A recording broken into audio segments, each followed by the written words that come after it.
سردار ایسا ہوتا ہے۔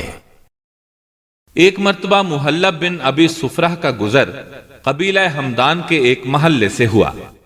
یہ بڑے مخیر اور رئیس تھے۔ محلے کے ایک نوجوان نے انہیں دیکھ کر پوچھا، یہی محلب ہے؟ لوگوں نے بتایا ہاں۔ نوجوان بولا، اللہ کی قسم، ان کی قیمت تو 500 درہم کے برابر بھی نہیں۔ محلب نابینا تھے، انہوں نے اس نوجوان کی بات سن لی۔ جب رات ہوئی تو محلب نے اپنی آستین میں 500 درہم رکھے اور اس محلے میں آ کر نوجوان کو تلاش کرنے لگے۔ معلوم ہونے پر وہ نوجوان کے گھر آئے اور کمرہ کھولنے کو کہا۔ نوجوان نے دروازہ کھولا تو محلب اس کے آگے 500 درہم ڈالتے ہوئے گویا ہوئے، محلب کی قیمت پکڑو، اللہ کی قسم، میرے بھتیجے، اگر تو مجھے 5000 دینار کے مساوی قرار دیتا تو میں 5000 دینار بھی تیری خدمت میں لا کر رکھ دیتا۔